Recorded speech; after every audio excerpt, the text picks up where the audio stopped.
And a great big hey howdy hey to all my goofy goobers out there. Welcome back to Animanic Commentaries with Comic Auzi. And DF. Rawr. And tonight we are marching in to the Lion of Oz from the year 2000. Honey, what exactly is your familiarity with this motion picture that made it so... I'm the one who suggested this because, you know, with all the Oz stuff going around thanks to Wicked, it made me think back to this movie that I saw about 20-ish years ago. So I don't remember every detail, but I do remember watching it a few times. Apparently it's based on a sequel, well, actually a prequel book that was written by L. Frank Baum's either grandson or great-grandson. So it's like sort of official fan fiction, you could say. Right. I feel like when it's written by the author's descendants, it's like official fan fiction. That does make some semblance of sense. And yeah, my familiarity pretty much extends to earlier today when I had to get this film off of YouTube channel. Shout out to the YouTube channel below and a link to the movie so that everybody can go ahead and follow along, because this movie is pretty hard to find actually, so probably why there's like at least 3 different uploads of it. But right, that's why I found it. But yeah, find it. So as far as my familiarity goes, I'll discuss more as we do watch the film. But I was thinking of wearing my yellow vest because I'm a lion, but I was not terribly impressed with the film. I mean, that's probably to be an understatement. I mean, it is very much made for very, very, very young children, and not really meant to be, and not really as, not really as poignant as something like the Treasure Manhattan Island, like the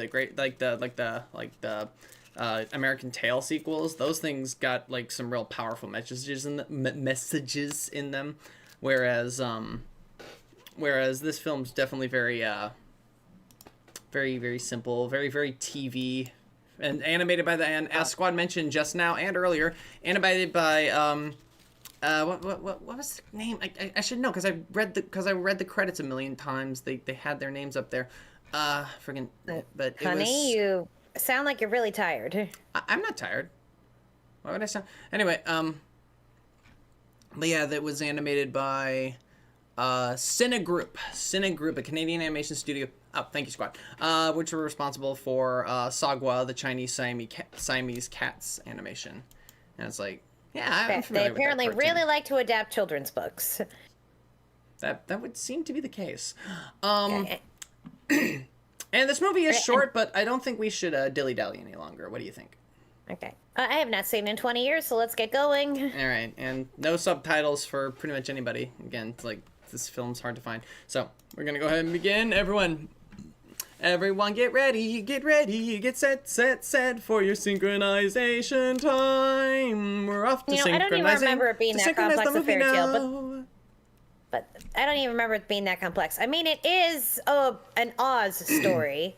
If you've ever read any of the Oz books, they are pretty much plot-driven and not so much character-driven. All right, and we will go ahead and begin in 3, 2, 1, go.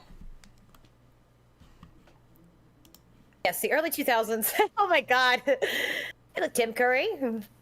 Yep.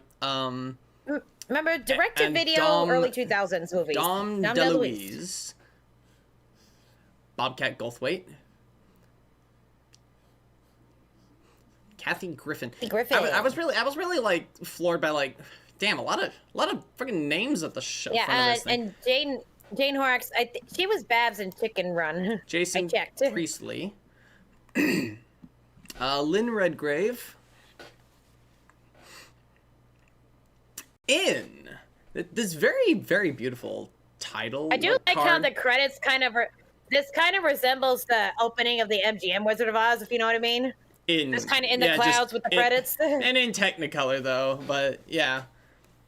Wouldn't that have been a nice contrast if they actually did this portion in grayscale or sepia?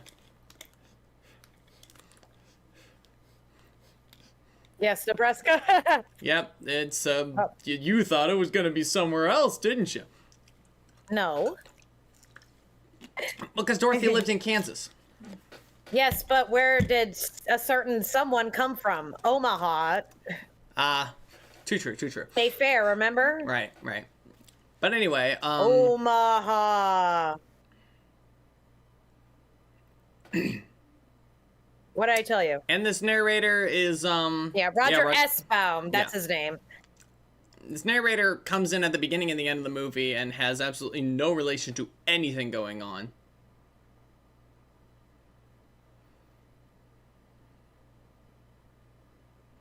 It's like they couldn't have even had the narrator be Dom DeLuise's character. It's like it's just kind of weird. Oscar Diggs.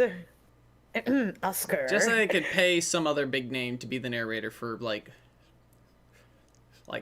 all of 6 lines. A balloonist.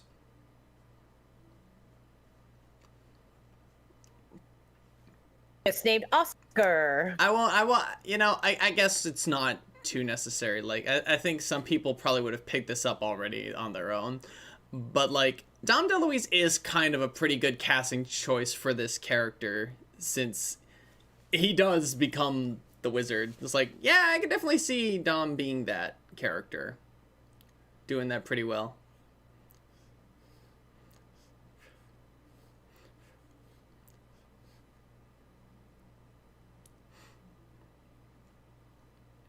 How young, though? He looks pretty full grown. The best stories take place in Nebraska. Okay, Mella. I feel like there's a little bit of a disconnect. I don't know if this is adaptation problems or if this is something from the original book either. But it's like, I feel like there are some continuity problems with this story. In Again, general. Written by the great-grandson, so, you know. I don't think that's necessarily an excuse, but, yeah. And again, I don't know if those problems come from the book or if they come from the adaptation. I will say there are some moments of some really good drawings and animations. I'll point them out when they come up, but for the most part, it's pretty standard TV quality. Not bad, just standard.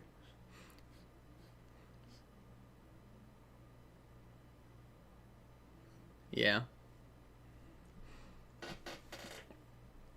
These first few moments are pretty nice.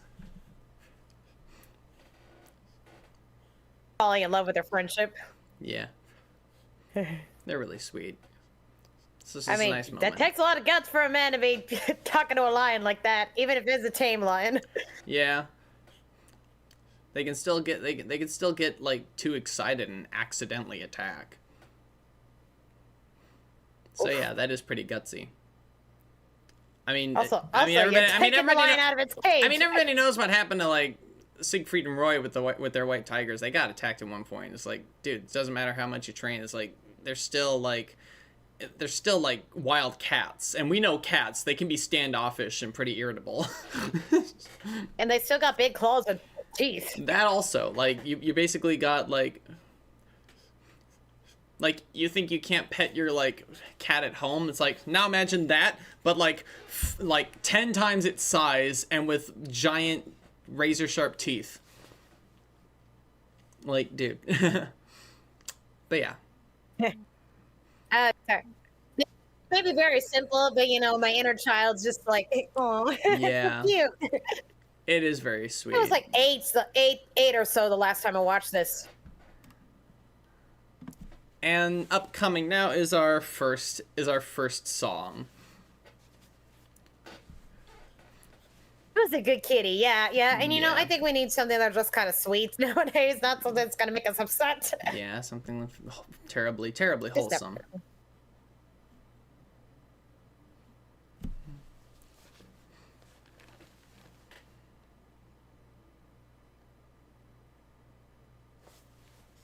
Foreshadowing. Yeah. You know, in the Wizard of Oz, the lion did become the king of the forest. True.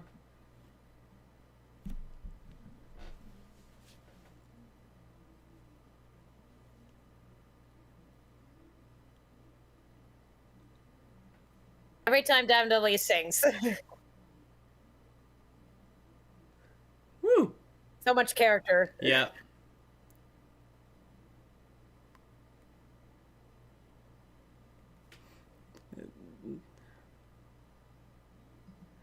As this being an opening number is actually pretty fun.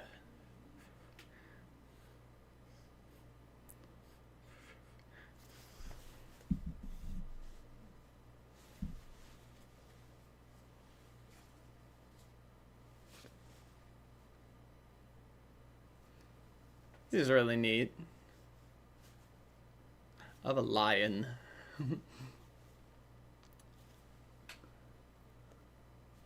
Yeah. Yeah. Tryon for lion. I think there's another. I think the other rhyme I think is pretty clever.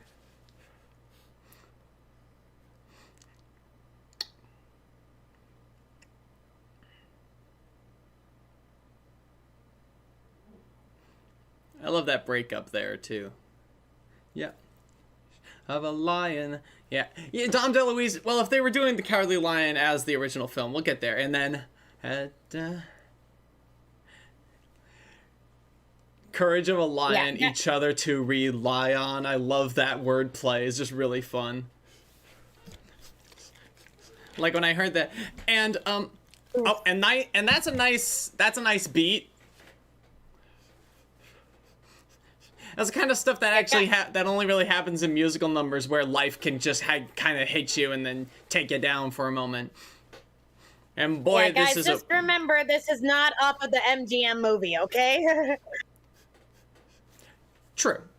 That is also true. It's like everyone's gonna have their own expectations of things, but we do have to take into account that this is not the same.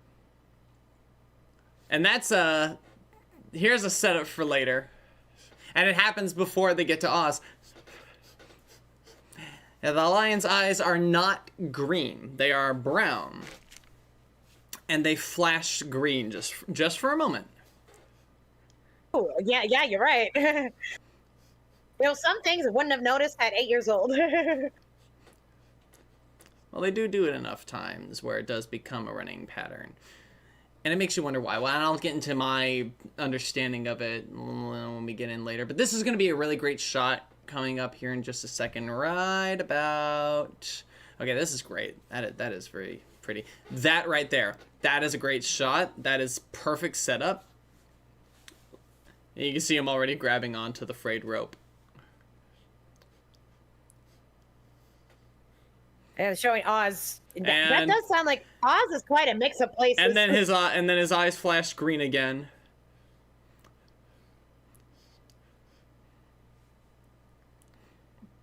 And then they're not green. Ooh. Quite a fall too. Damn it. Yep. Oh, but you're a cat. Always on the feet. Well, that's feet adjacent.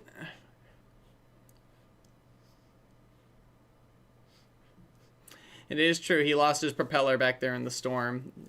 Everything's just kind of fucked up.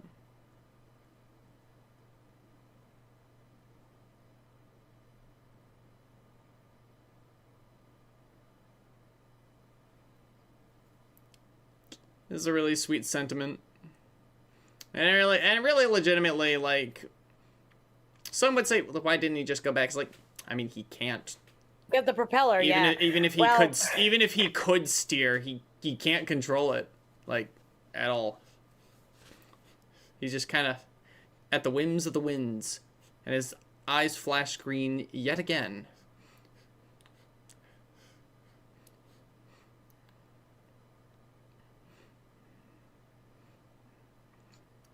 And I think we all recognize what these things are. Monkeys. It's a very nice design on them. Very. It is a very early 2000s, late 90s kind of design. I love the animation there for a second. Like, that was some really nice character movement. Right here.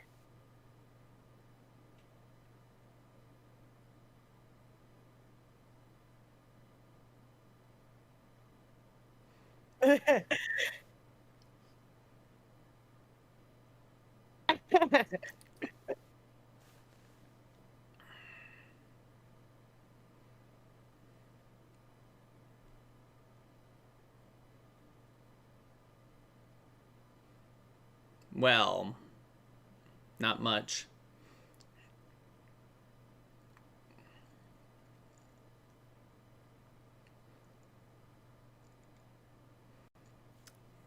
Not really very fair to assessment, is it?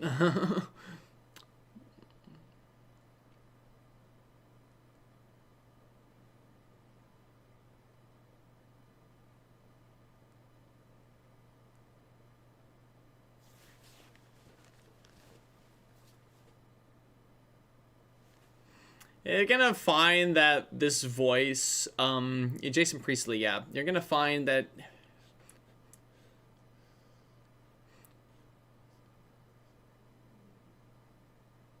is like he's gonna start doing a lot of like,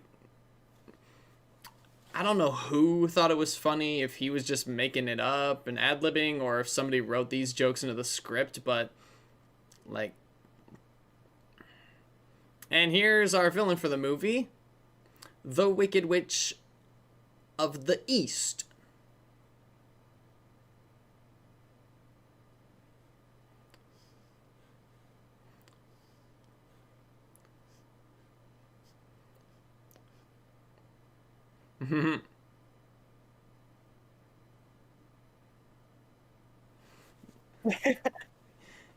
Yep.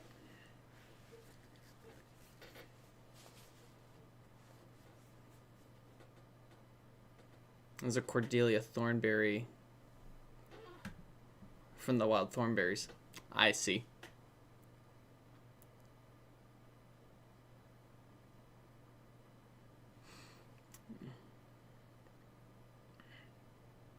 Lynn Redgrave. I see. Eliza's grandmother in the Thornberries. Mm-hmm.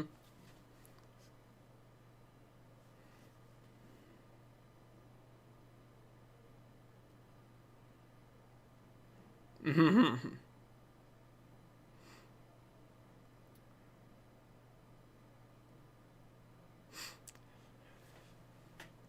He is just making a lot of jokes like that. That was funny, actually. It kind of wore on me for a bit when he kept doing it. It's like...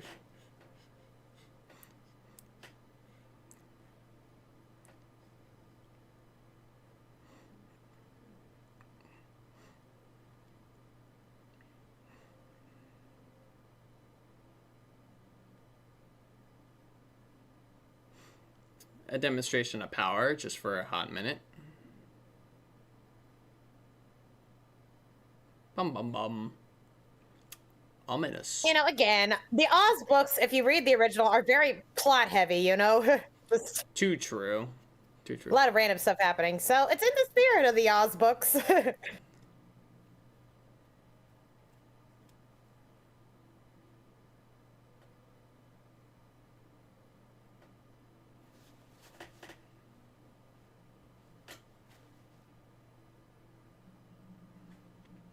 Yep.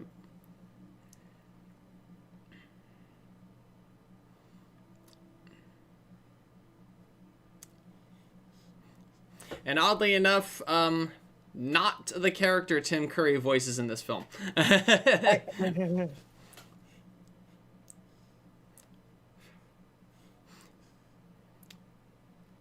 Flam of Flim Flam Brothers fame is Gloom? Neat.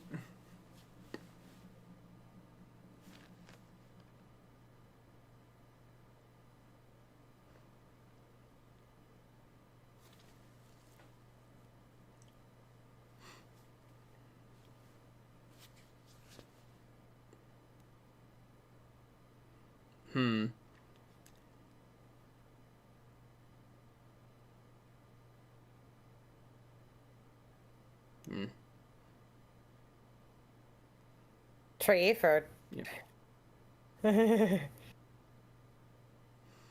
And off our hero treks into the wide unknown wilderness to do God only knows what. I mean, Dorothy was kind of just sent on a random quest to kill the witch and all, was she? Just saying. It's kind of typical of Oz. Someone drops in and they're given a random quest by a witch, you know? See? Is that just a prerequisite? Pretty much.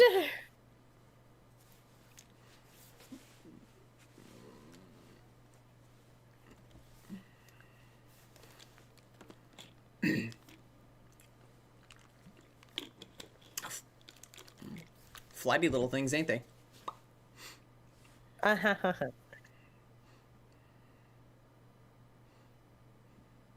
I would prefer M&Ms myself. Anyway. Oh.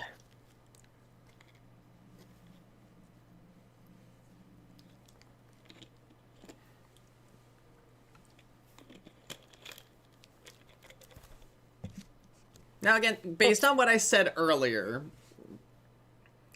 that's a quick turnaround, isn't it?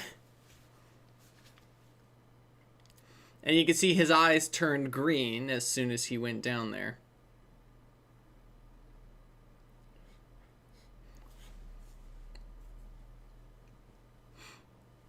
One of the fairies is George the Moose from Arthur. I thought that voice sounded familiar.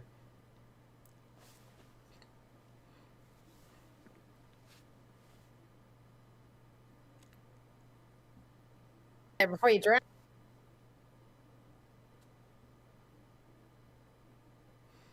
And you can see the way his paw landed, and nope.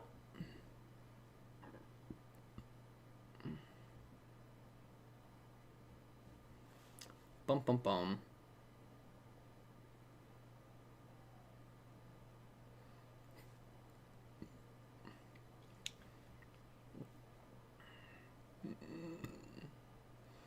Oof. A lot of emeralds, too. Yep.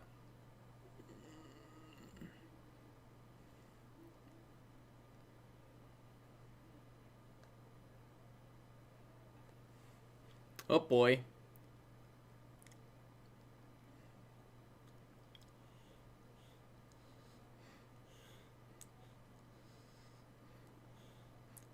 He's a pretty nice design. Like, that is one hell of a face. That might have actually scared some kids. Legitimately. Not really, but he is interesting. I don't know. Not me, but... Anyway, anyone with a fear of clowns might have a problem with it because all the white face, and then he got a very skull-like design as well. It's like, I could definitely see someone being very, very unnerved by it.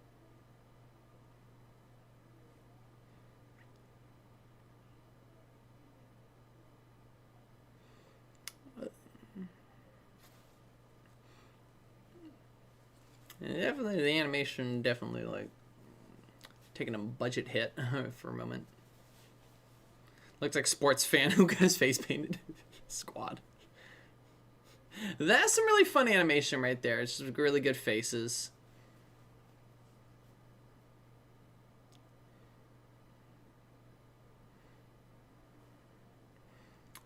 And again, this face animation is really good.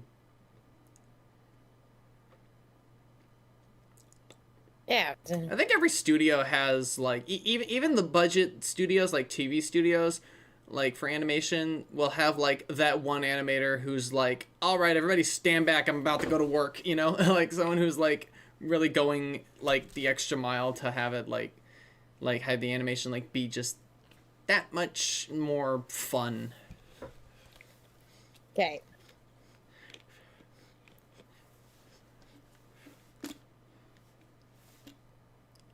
I don't know why I remembered him being purple.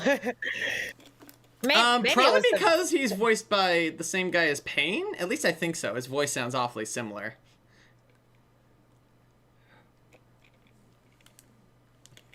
At least he sounds kind of like Pain from Disney's Hercules. Hercules. Yeah, across the water to get a drink. Did you hear that? Yeah. Yeah.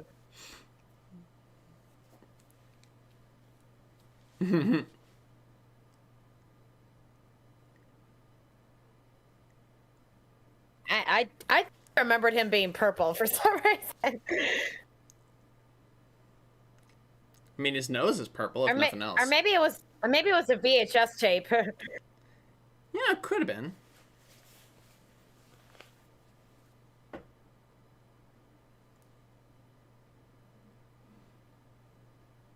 Everybody's got that observation going on.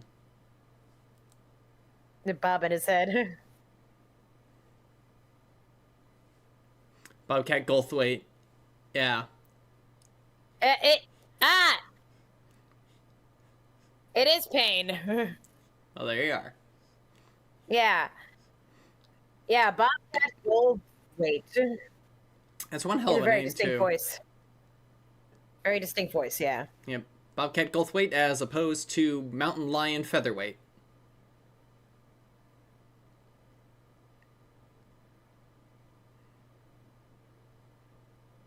Nope.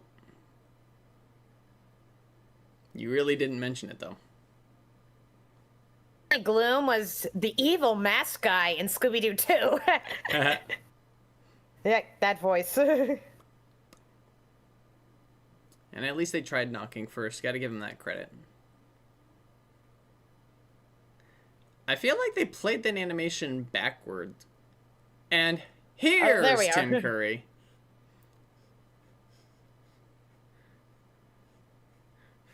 This drawing, I really like that. I really like that. And the twitching of his chin. It's like that was some really good animation right there. Even the animation on Silly over there.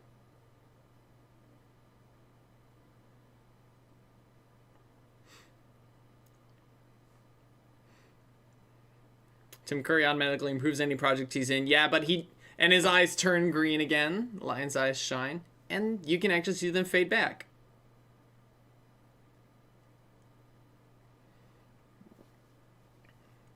Well, the thing is, Squad, it's gonna be like a few more minutes until we get our next song.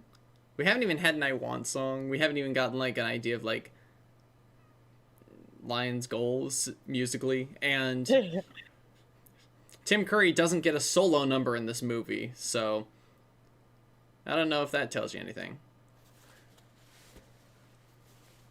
It's not that he doesn't sing, he just doesn't get a solo.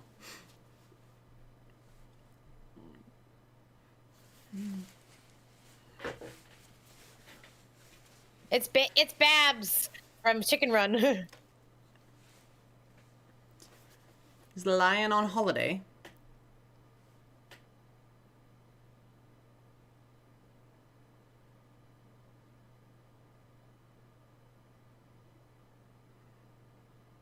Where do you get a name like Whimsic from? That's my question. How do you spell Whimsic?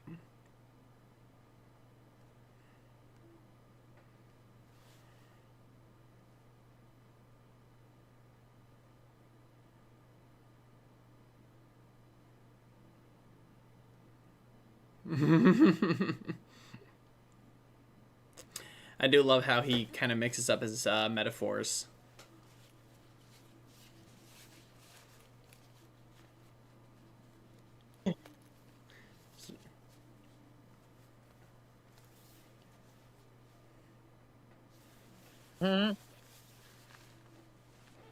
Far away and a long, long journey ahead, perhaps.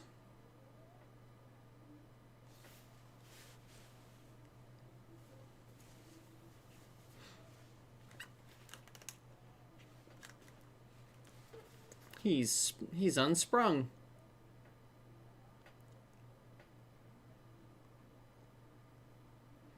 What a goofy little creature, I'll admit. It's a lot of fun.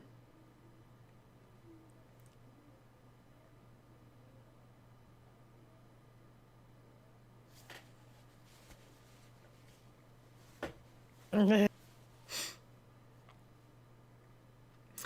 feel like this is like the third time we've heard this.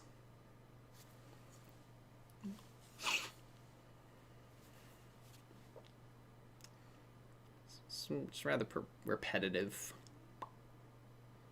I do love this exchange.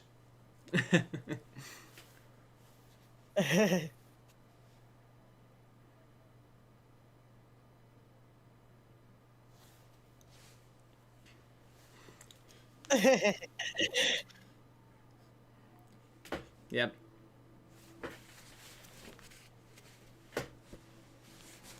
I'd say at least like the voice cast is pretty good for their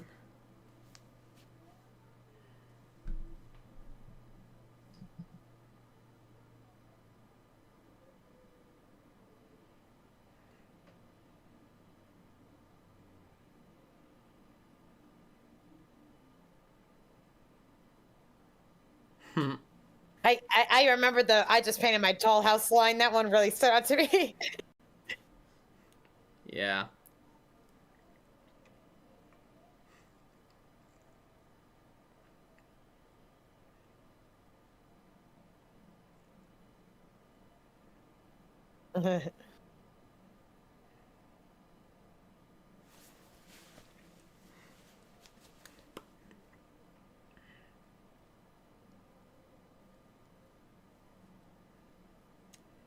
Yep.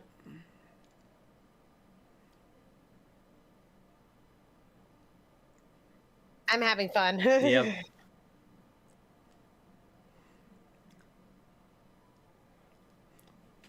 And here we go.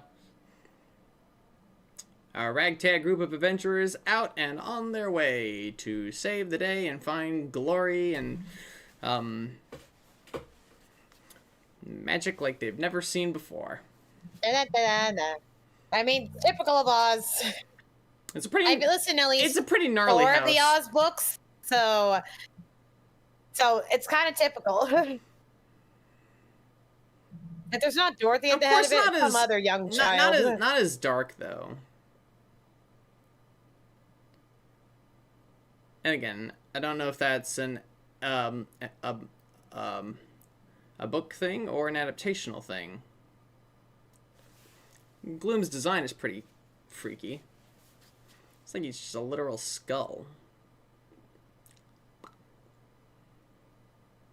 Mm-hmm. Dun dun dun.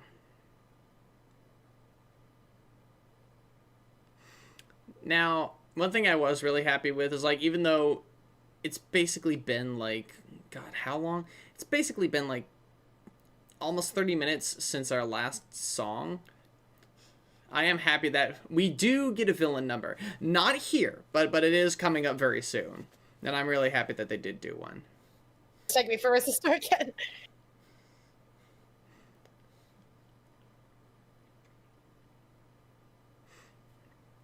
Bum bum bum.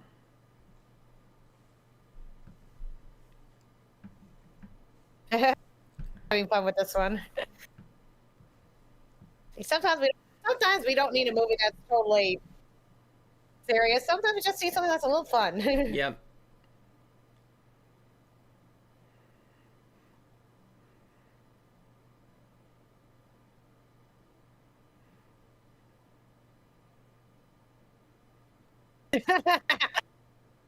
Hearing section.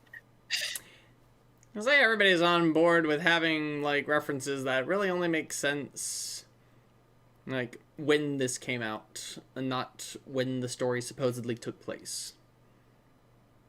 But of course, I guess most kids wouldn't care, and those jokes are for the adults who are probably just sitting there like, why am I sitting here?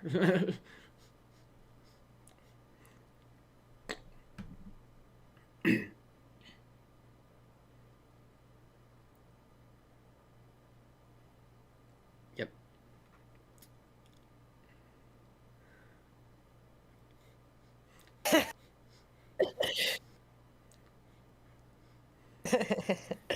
Yep. It's nice to see you, Dr. Devious. Welcome to the show. The next D&D party.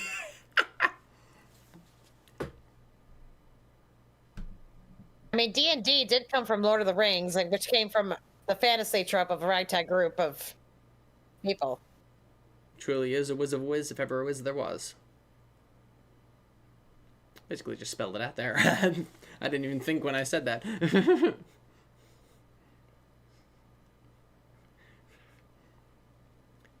If anybody's shipping radar is going off, you are on point. Very pink today. It's like Elmo and Tigger fused together. With Care Bears.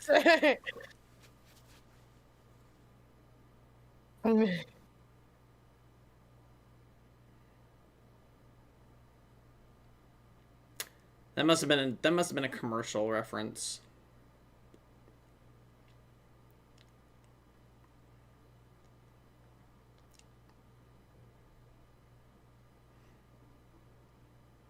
So love the loving the face animation on those particular shots.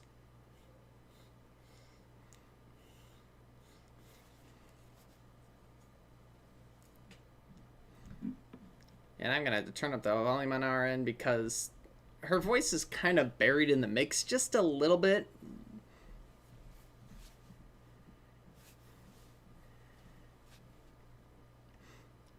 As we're getting our song in a moment. I do love these shots. Like, framing of them is actually really nice, especially like the way she was towering over him.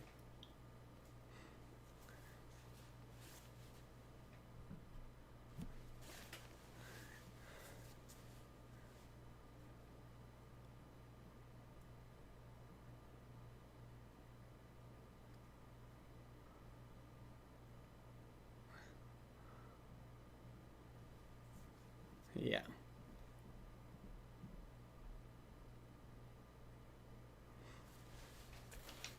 This is a pretty good lyricism going on here.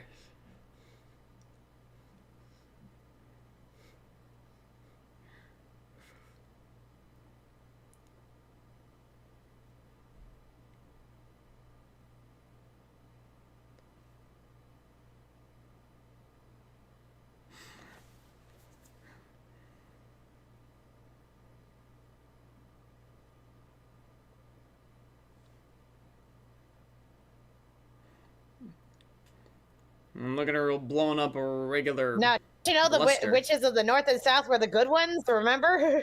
It is true. They kind of got their own shit going on.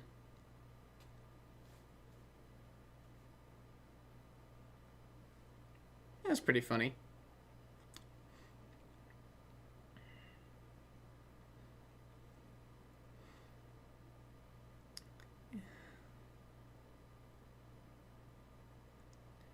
Ugh.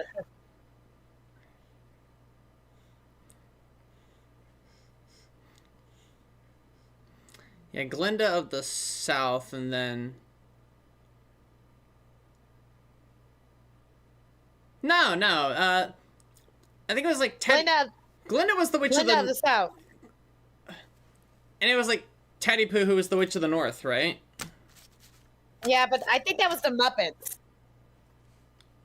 Well, the thing is, like, they actually went more close to the book, though. I don't think the Witch of the North had a name listed in there.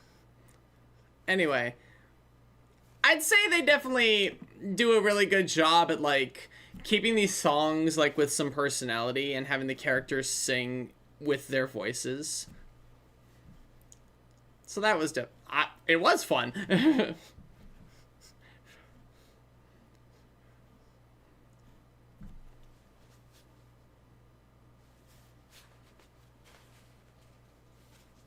I'll give raising the stakes. I'll give them that.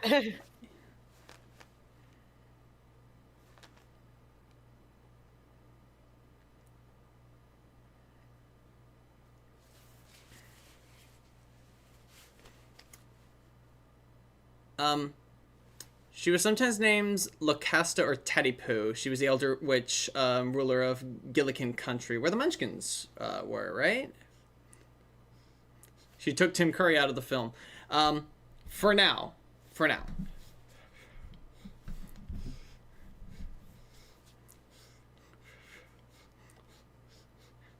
She's got some resolve.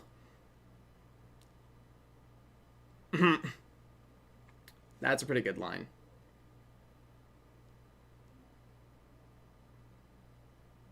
And that's also a good line.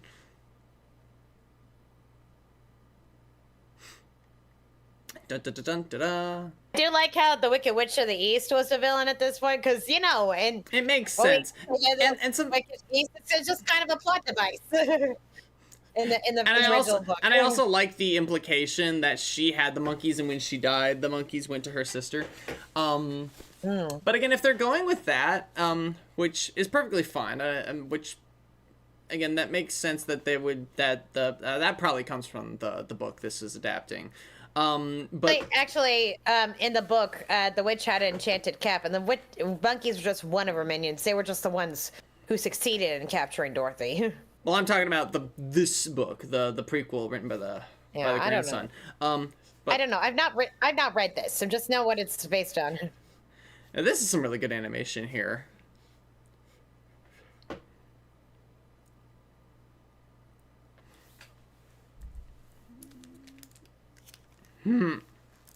Yeah. The water.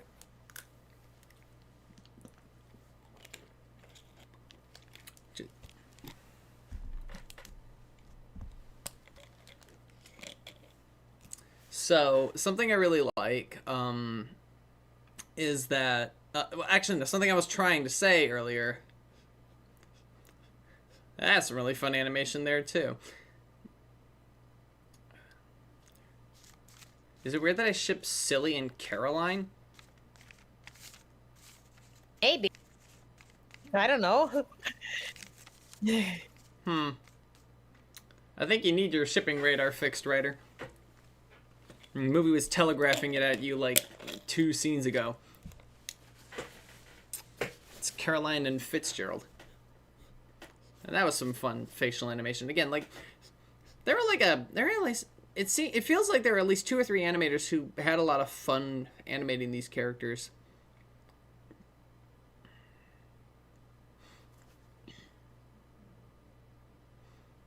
But as I was saying, it's like, I know the MGM film isn't really a basis for this, but it also feels like, and down he goes, and his eyes flash green once again.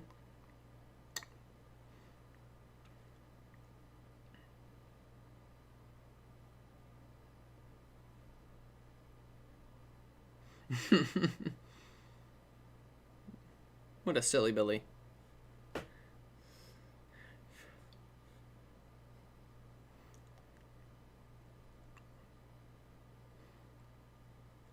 Scar, brother, help me. I can't believe you just made that reference. Ugh. And his eyes are brown once more.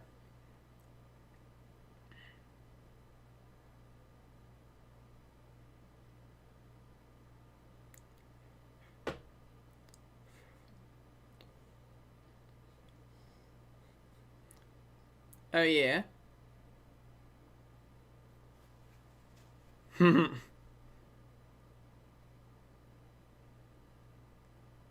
Why you? That's like, sounds like an invitation, man.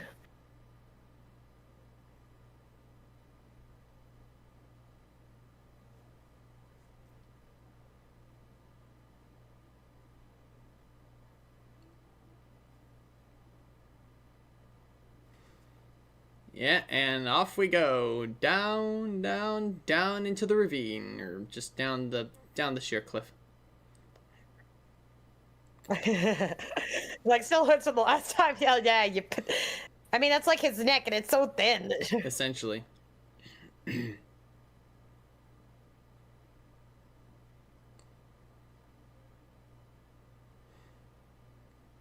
you were just asking for that one.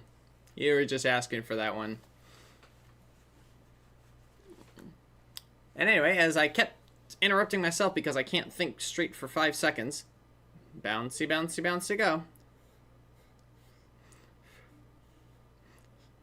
It's like, I know the MGM film's not a connection, but the fact that he didn't give the Witch of the East or red and white striped socks is just kind of a... Well, I mean, I guess black and white striped socks, but it's like, you know, very big visual moniker that would have been pretty easy to spot. I'm not sure they would have been allowed. Well, no, black and white striped socks are enough. And of course, at least the silver shoes. The silver shoes are her kind of thing.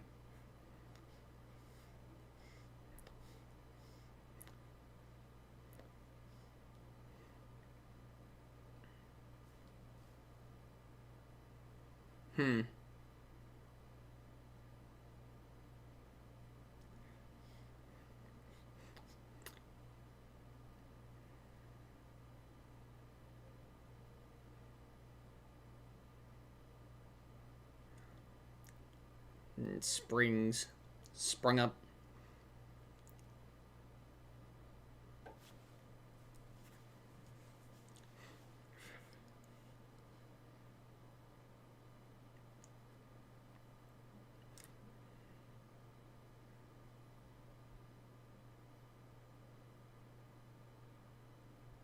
Bum bum. Off she goes, doing her wickedy thing.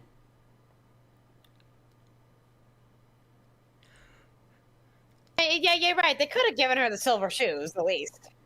Yeah.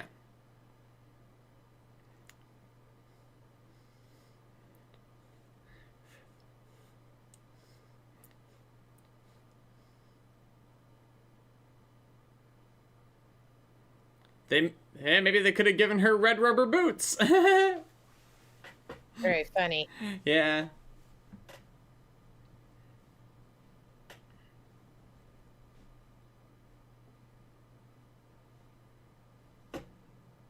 Bum bum.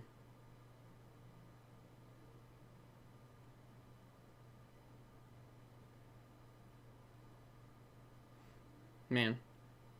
Munchkins speaking in rhyme. That just... It's a Munchkin thing, remember? You know, that is true, yeah.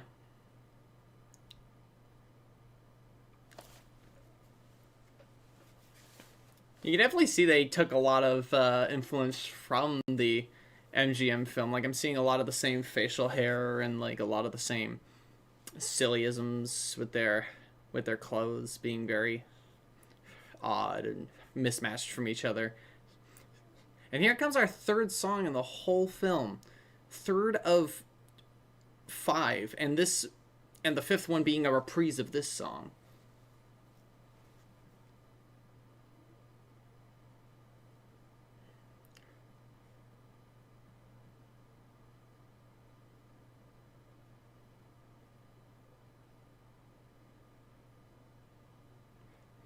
That's a good question.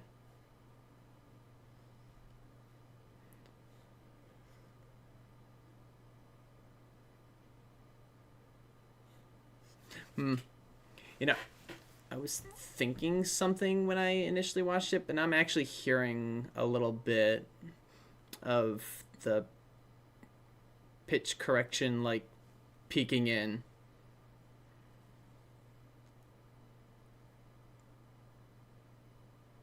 Like, especially since I have headphones on this time. It's not bad, it's just very noticeable. Ooh, that was a bit of a hiccup. I mean, I guess I give them props for at least, like, letting the actors do the singing for their own characters. I mean, that in a way is admirable, if nothing else.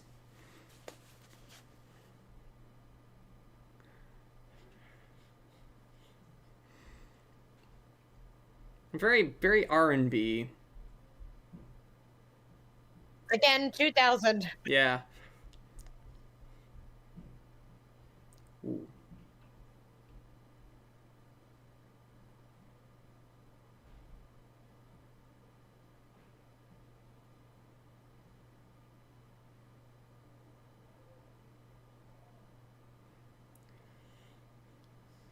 We believe we can. I'm sorry. And that's the measure of a man. Just to keep going on Phineas We and did Ferb it references. because we believe we can. If we believe That's in cheesy, but why not? ourselves. And what happened then? Well, in Munchkinville, they say. Plus, they're not that much bigger. But they're no longer the size of pincushions.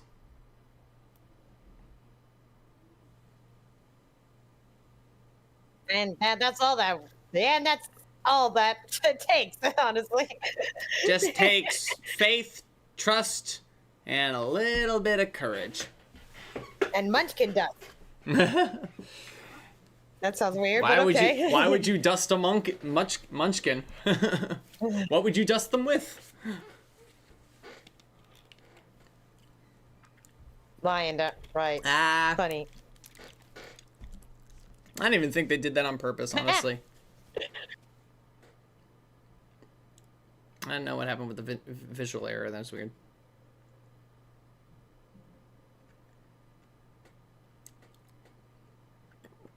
You know, you say that.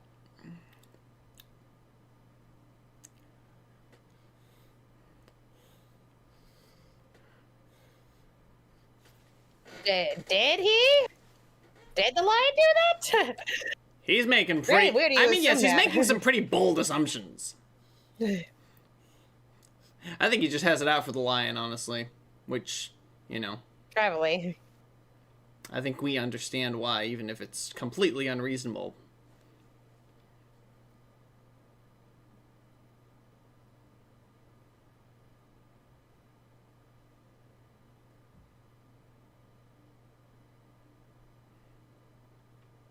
These are still kind of striped. Yeah, just not terribly noticeable. And if I keep saying silver shoes, we're gonna be here all night. It is a very nice garden, you know, if...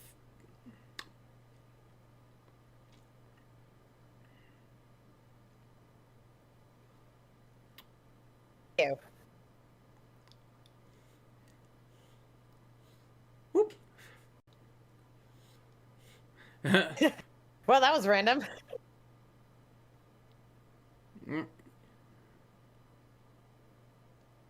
Sun... She runs on a solar battery. Now that's...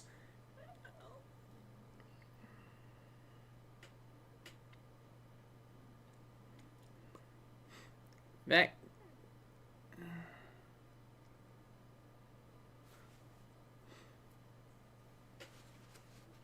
Uh-oh.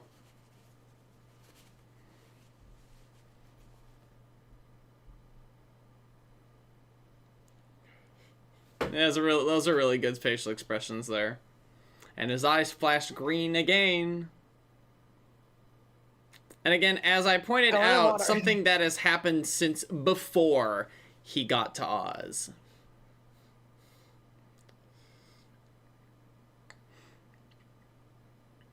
So representative of something completely separate from any magical influence. Whoever's animating Silly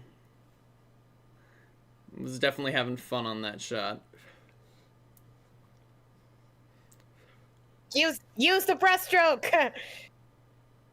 So how, oh yes, always get them from behind. It's impressive enough to get the lion up. I mean, the water probably helped with the buoyancy. No doubt. And his eyes are back to normal. It's like her battery going out seems like it should be a meme. Yeah, you're right. It was just like, like, it did happen pretty randomly. Seriously, I think they have them all doing some kind of weird reference, and it's like, as they keep doing it, what do they think they're doing?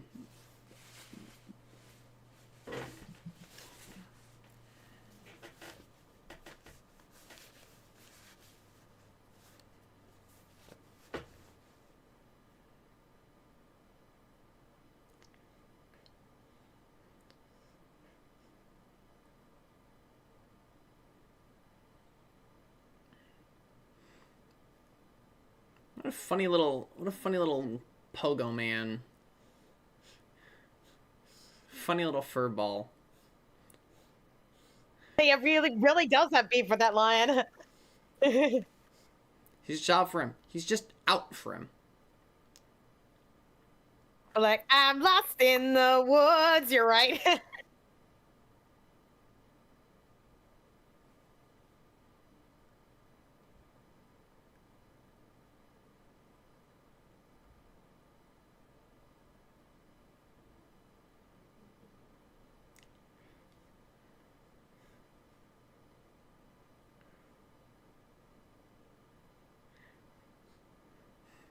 You really thought that was gonna work?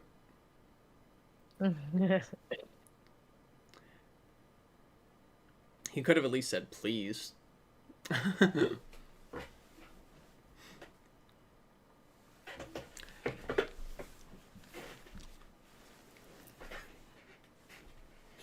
lot of flowers too.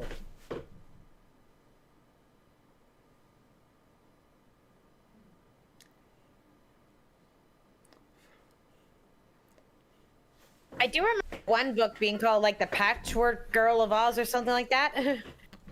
Which makes I wonder sense. if this is her. I would certainly say at least some connection. I mean, there was like a lot of Oz books. Hello. I totally forgot this part. It's a pincushion. Yeah. Ooh.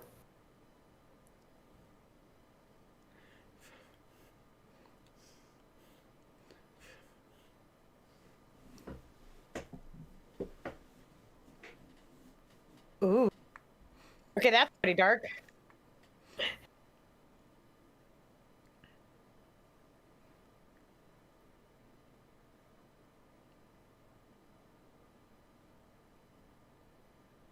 Hard. Bum bum bum. Hello, man.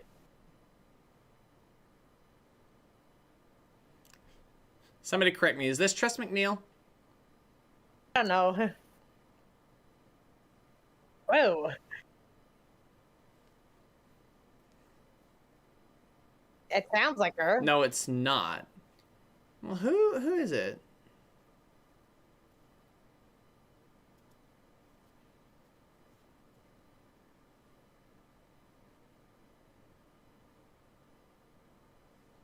Maxine Miller. Well, that name sounds somewhat familiar to me. Uh-oh. I don't remember this part at all. Just a wave of a wand and It's not a wand, it's a knitting needle. and his eyes flash again. It's absolutely ridiculous that that worked.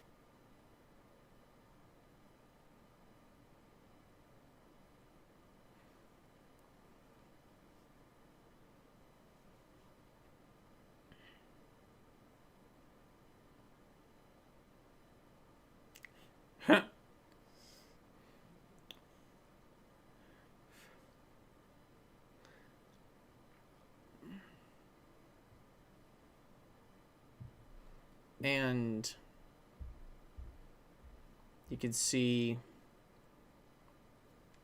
some glow come from her hand. She's having some influences.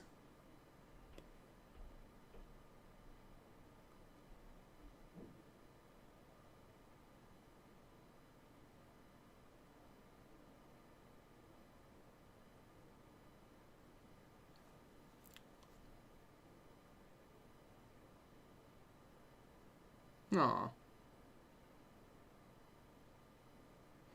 Okay, I'd say this time it absolutely was you.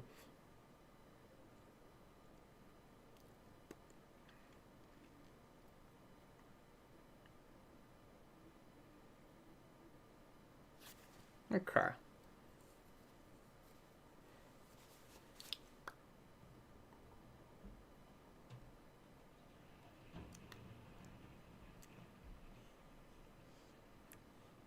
There.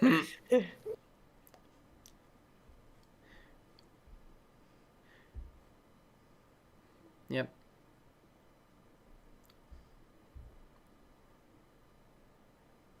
Ain't nobody seen where this flower is. Yeah, everyone knows it's a thing. Well, well.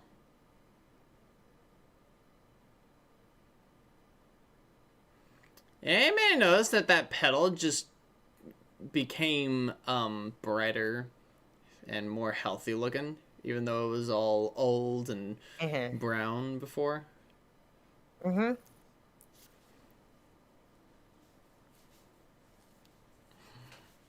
So I do love the little details in this film. Really, really good. That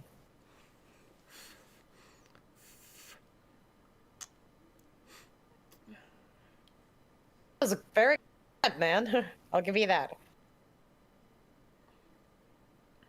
That's even better. Highly improbable, but effective. Out. He just walks out.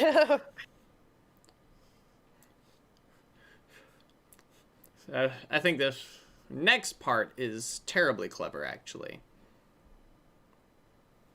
And off we go, searching for wherever that pedal came from.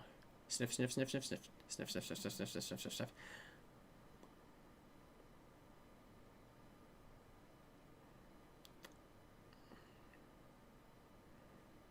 Mm.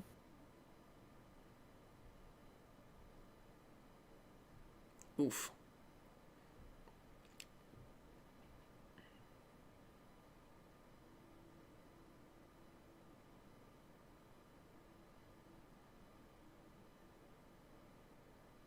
Yeah.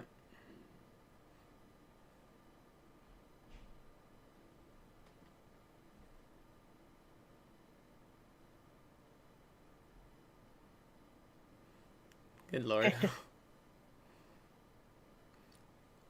Oh. Boom, boom. Ask and he shall appear.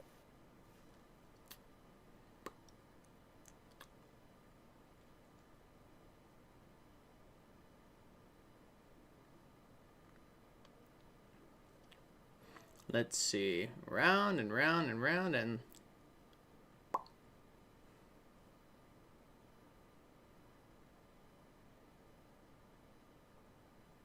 And his eyes glow green again.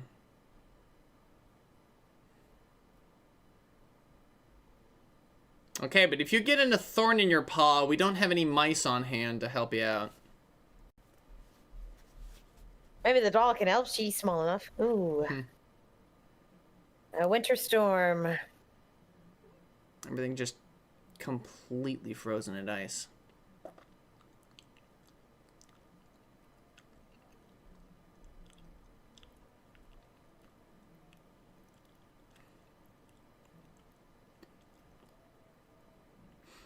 And into the garden we go. Welcome to the Crystal Empire. Have you know something about yourself right now?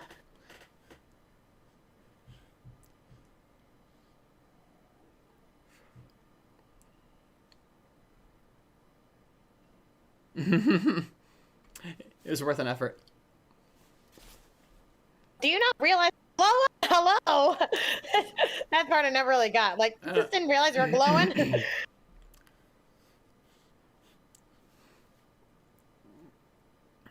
A spring thaw.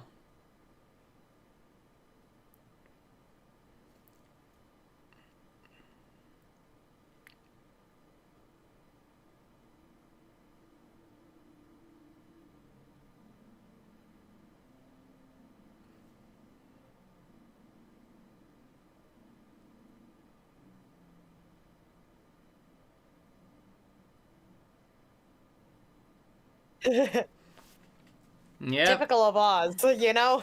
I've been with you the whole time.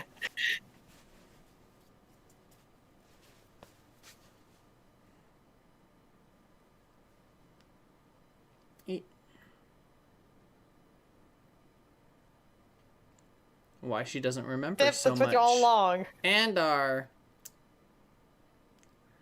next number. Yep.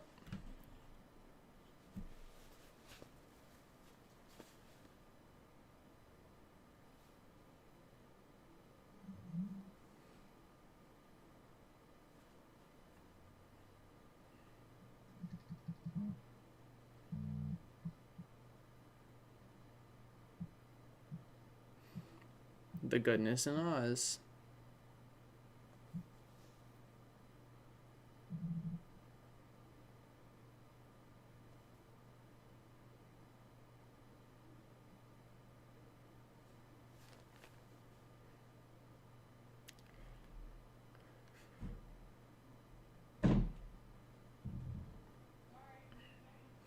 I mean, that's Oz.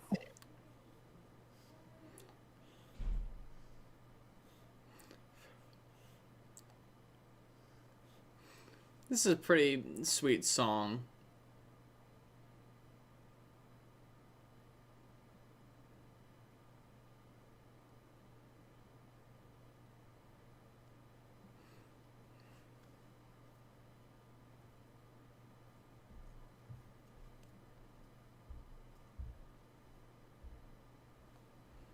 It's a very nice duet.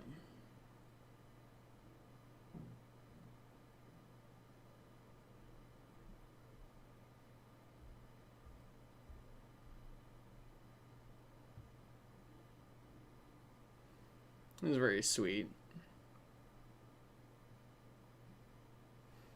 The thing is, when you hear the lions sing, I can buy the reason that they went ahead and had Priestley voice him, but then when he starts doing the funny haha modern joke, it's like just a little odd to me. Like, his singing voice is so great, but then it's like when he starts talking, it's like such a stark contrast to me.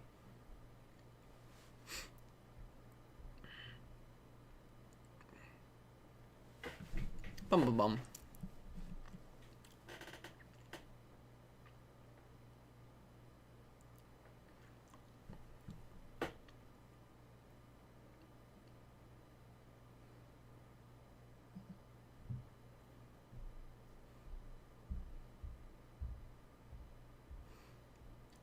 And She really did think it was a literal flower, didn't she? and his eyes are green again.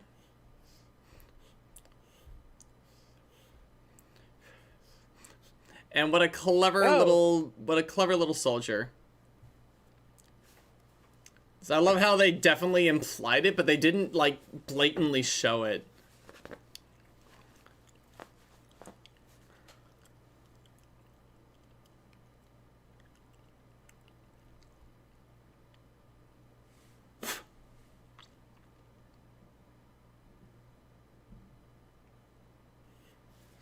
Get it, people? Oscar Diggs flew over in a balloon into the Emerald City from Omaha. Yep.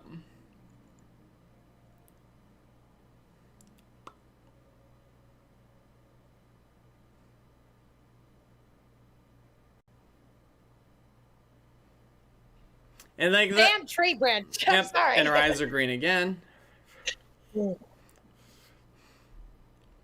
And now all those references earlier where it's like the water tasted good and the sun felt good is like those little things about her that were that may have seemed kind of odd at first. Now suddenly, oh, she's a flower. Like she's kind of in a way a literal flower. Oh, yeah, you good. Photosynthesizing and all that. And she said she used to live in a garden, much like the one she had. Uh-huh. Ooh. Now that the light was brave, gone from man. his eyes again. Whoop.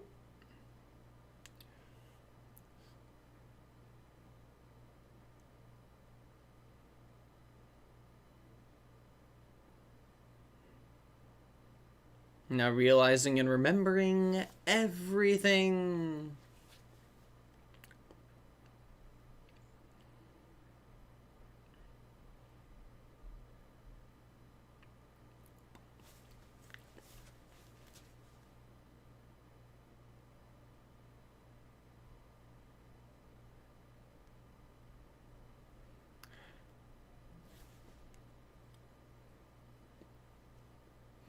Bum bum bum.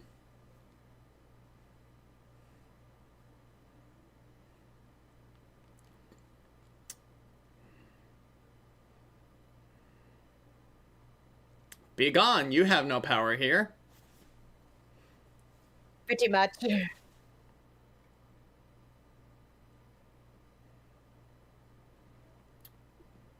But she radiates. Just stand there. She radiates light, and you sent a shadow after her. Are you smart?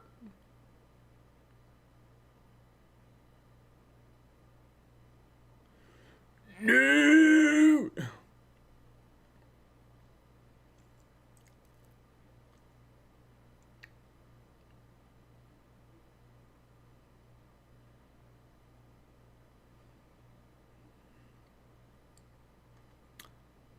I give her about half an hour. By a house Yeah, one I give day. it about half an hour before she's found herself underneath a farmhouse.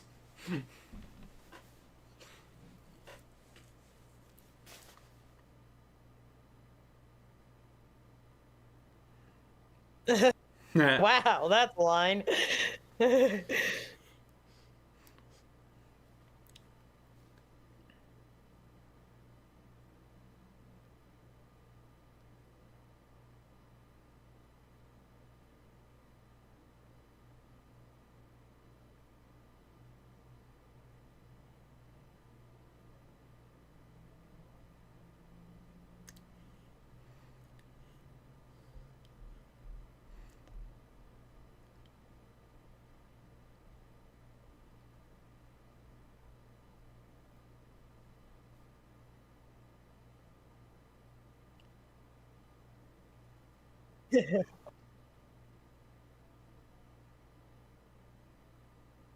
Yeah, she does have flower power, damn it! Yeah.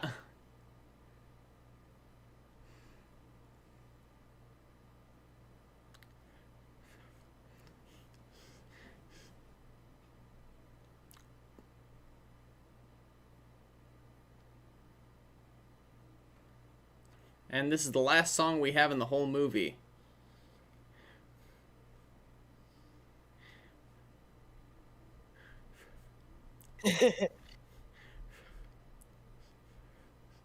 Now, you know, some of the people in the chat have been going on for some MGM references, and, you know, if the implication is that Lions I Want song is from the MGM film, it would make some sense why we didn't get one here.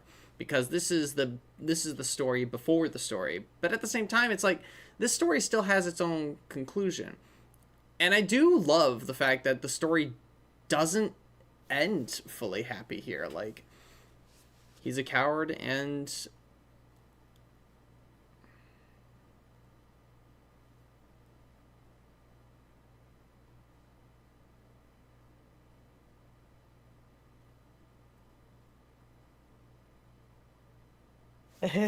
And so it begins. Yeah.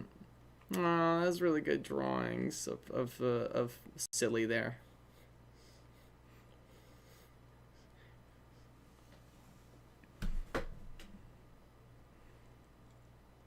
I think his eyes flashing green were simply just I think his eyes flashing green was just a visual representation of his inner courage. I think so too. You know, green, emerald. Mm-hmm. Yeah. In the forest.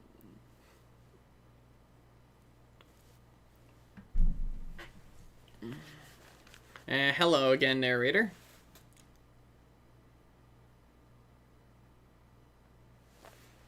Mm-hmm. In mid afternoons and mornings. Sorry. Maybe stops for a snack on the way, but other than that...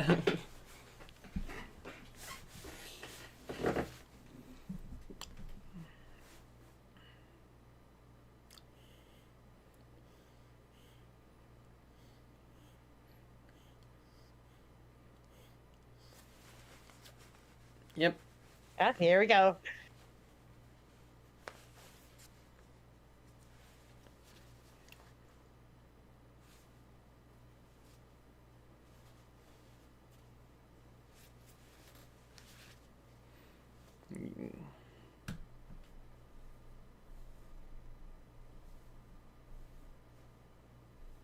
Off they go.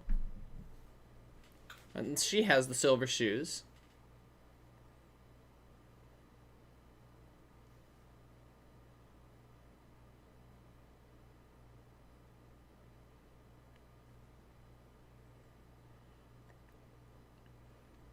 I do notice that the silver shoes are kind of witchy shaped, so it's not like they couldn't have just painted the Witch of the East shoes just bright silver. And that was Lion of Oz. That was a nice trip down memory lane for me.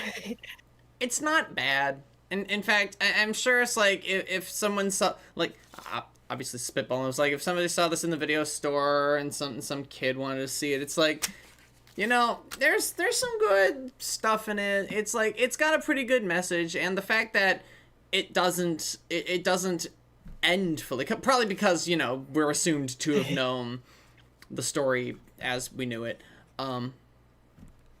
Yeah, I do remember that, like, the next time I watched The Wizard of Oz after this, when, you know, that moment where the wizard gives him a badge of courage and then kisses him, I'm like, oh, yeah, that's because we were friends.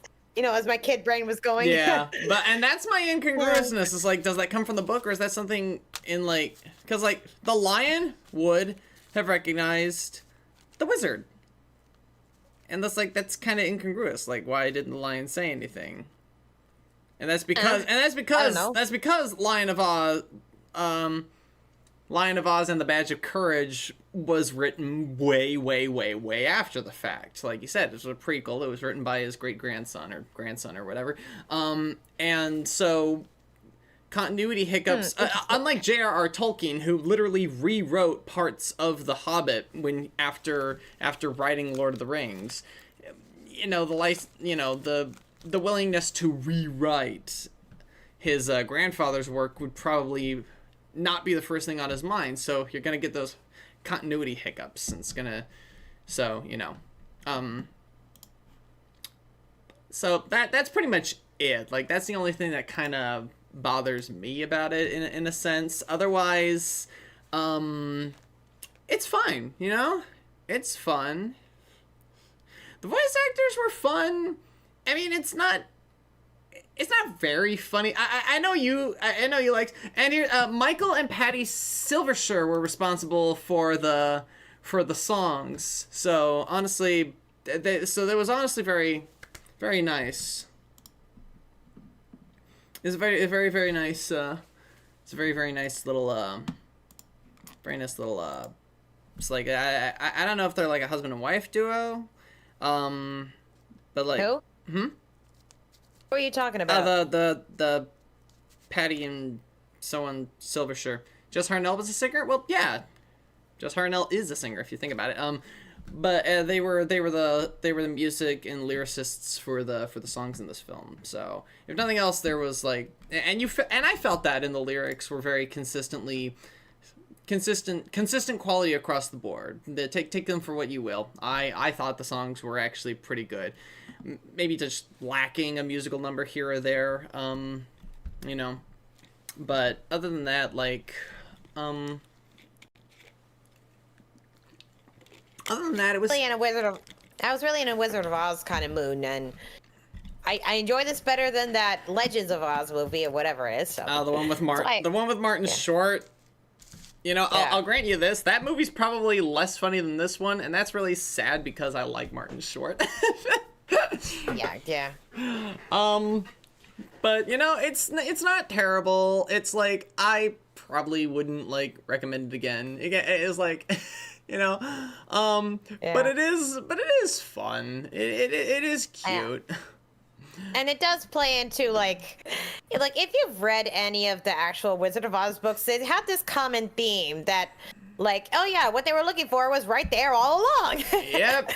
and then pretty much I'm not just talking about with Dorothy and the Silver Shoes thing. Like, it happened in other books too. Like, you're kind of reusing this trope a lot. They get whisked away to Oz, and one of the first people they meet gives them some kind of a quest, and everything they needed to finish things or go home was with them the entire time. Long lost Princess Ozma was actually the little boy we've been traveling with this whole time. It's also a lot of issues with that, but okay. Oh my god! Like, I just always like going back to this Pony.Mauve quote from Spike. It's like, when he finds the elements of harmony, they were up my nose the whole time. Like, good lord, yeah. or in the Muppets Wizard of Oz, it's like, your shoes can take you anywhere. Really wish somebody would told me that. And then you know, the Miss Piggy Witch of the North is like, what? This is how things work in magical lands. The thing you were looking for was with you the whole time. Do you want to get home or not? You want to get home or not? Yeah. Oh man. I mean, I'm guilty of the same trope, so whatever. I mean, but the thing is that's kind of the poetic irony of it, you know. It's like, yeah. it works really well for that sort of thing. It's like, it's what they would call a setup and payoff. But yeah, at least in the book for the Wonderful Wizard of Oz, the original book, the Witch of the North did not know what the shoes did. They had to go to the Witch of the South in order to figure it out at all. Entire third act going to the South. They spent an entire there's an entire portion of what would have been in the MGM film that is just not there because because Oz was real in the books actually. It wasn't a dream. It was a separate land, a separate country. You get whisked away to. It's like just far off. Kind of like in this movie, like they showed the landscape, like the different colorful areas. At least when I understand the Oz books, like there's like the wastelands, there's like the more Chinatown. I'm like literally Chinatown kind of thing. Like they're made of China. They made a China doll on their way. They made a China doll on their way to the Witch of the South. Of course, there's the Winky Country, which is under the rule of the Witch of the West, as the book and the movie goes.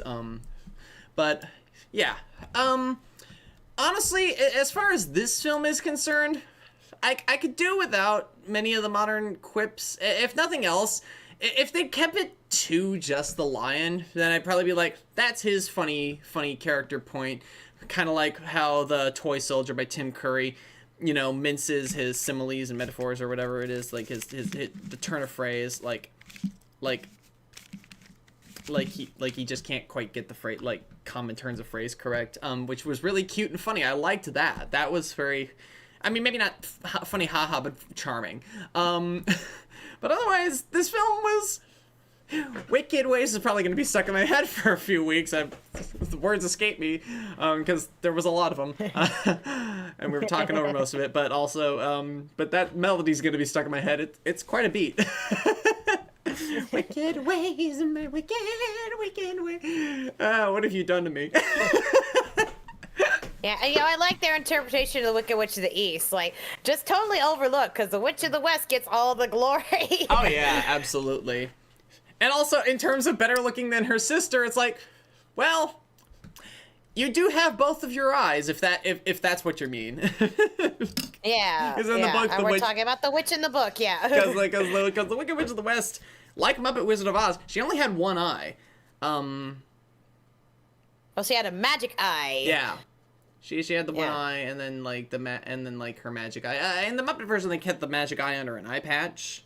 Was that the case? Like her little beady shut eye in the book was like her magic eye, and she could only open it every now and then. I mean, obviously, like I said, Muppet Wizard of Oz definitely gets a lot closer to the book, even if it does have its Muppetisms and funny haha moments. Like how the Witch of the West isn't directly involved until Dorothy crosses into her country, and the wizard wants the magic eye so the witch can't spy on him. And expose him for the fraud he is. But yeah, so other than that, talking about this movie, I got nothing else to say. I'd say the animation was the animation was a step up in few areas. Like, it's obviously TV quality for the most part, but there were some bits that I pointed out that's like, that's really good animation. Really like that animation. Like, whoever's animating this character or this shot is like really good. Love the. I still can't get that moment out of my head when he like adjusted his jaw back and forth. Like, like that was really well done. Land of Oz, a roaring good time. Nice. 7 out of 10. It's not bad. But as far as being a musical goes, I'd give it maybe a 5 out of 10. Because, like, honestly, it's missing, like, even like by Disney movie standards, it's like, it's only got, like, it's got that opening song with Dom DeLuise. It's got and then the next song is the villain song. So we don't get an I Want song from our character. Then we get the Bravery and Courage song. And then we get the Something About You. That song's also going to be stuck in my head. And then we get a reprise of the Have Courage in Yourself song. We needed at least one more original song. Should have been a bit longer. But it was also probably made for TV. And the fact that it's an hour and 13 minutes probably means that it would have gone on like a... It probably would have gone in a... what's an hour and 15 minutes? That's a 75. It probably would have gone on a 75-minute block. Yeah, one of those direct-to-video things, though. Yeah, but I could also see it airing on television, probably. You know, but as it stands, it's fine. It's cute. It's mostly harmless. And you know what? You know, sometimes we just need a little refresher. I think especially after how heavy the story of the last movie we were talking about was, I think we needed a little bit of a. I think we need a little bit of a break. Palate cleanser. A little palate cleanser, yeah. Which might continue on, because next week, do you have anything else to say, actually, before I go on? Really? Not really? Okay. Well, anyway, as for next week, we are going to be covering a little feature. That is, if I don't have to, switch things around, If I don't switch things around next week, we're going to be talking about a little-known feature. Honestly, I haven't vetted this movie yet, but I looked online for some stuff, and it does appear to have a soundtrack with songs in it, so this will definitely constitute a musical, at least as much as this film. Freddy as FR07, or as some people might know as Freddy the Frog, from 1992, based on a children's book of the same name, where a French prince gets turned into a frog and becomes a secret agent. It's only fair that you pick something bizarre too. Honestly, it's probably a crazier twist on the Frog Prince story than even Disney did. Honestly, just from the sounds of it. I think I watched like one review of it like some years ago, and then when I was looking up animated musicals for us to discuss this year, I was like, that came up in the list, and I'm like, I've heard of this, so I guess we should watch it. So until I make us all suffer next time, thank you all so much for joining us on this whimsical adventure. And get it? Yep. And if you're viewing this after the fact, thanks for watching. And until next time, remember to take care, stay safe, and be kind in all that you do. And don't forget to have courage. Good night, everybody.